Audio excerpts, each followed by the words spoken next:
What's a school rumor you heard as a kid that turned out to be true years later? I grew up in the kind of small town where secrets never stayed buried for long, but somehow, one rumor haunted our school for years. People said the old gym teacher, Coach Miller, was hiding something in the locked equipment room. The story went that if you got sent there alone, you'd come back changed, quieter, jumpier, like you'd seen a ghost. Most of us laughed it off, but the list of kids who transferred or suddenly quit sports kept growing, and every year, the legend got darker. I was always the smallest kid in my grade, barely 5 feet tall, with wrists like pencils and a voice that cracked every time I tried to speak up in class. I wasn't a troublemaker. I was invisible, and in middle school, that was its own kind of curse. My mom worked 2 jobs, so I stayed late for basketball practice, hoping I'd finally make varsity and get noticed for something other than being easy to overlook. Coach Miller ran the gym like a drill sergeant. He had this way of looking at you that made you feel like you were shrinking. If you missed a shot, he'd bark again, loud enough to rattle the windows. But he never yelled at the star players, only at kids like me, the ones who couldn't push back. The first time I heard my name called for equipment duty, my stomach dropped. Everyone in the locker room went silent. Even the seniors, who usually live to mess with the freshmen, just stared at their shoes. I tried to laugh it off,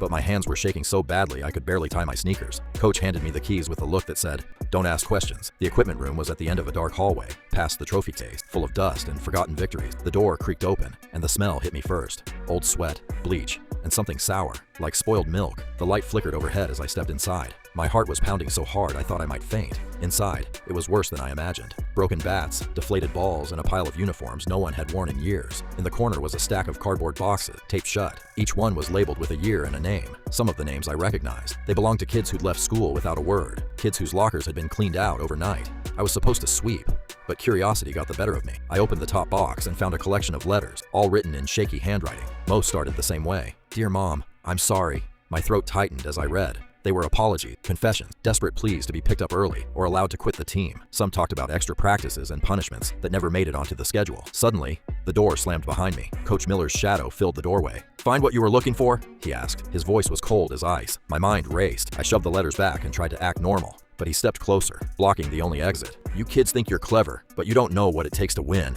he sneered. "Weakness gets you nowhere." He made me run laps in the dark for an hour, barking insults every time I slowed down. When I finally stumbled out, my legs were shaking. He leaned in and whispered, "Tell anyone, and you'll regret it." I didn't tell. Not then. I kept my head down, finished the season, and transferred schools the next year. But the rumor never left me. Every time I saw a new name disappear from the roster, I wondered if they'd found the boxes too.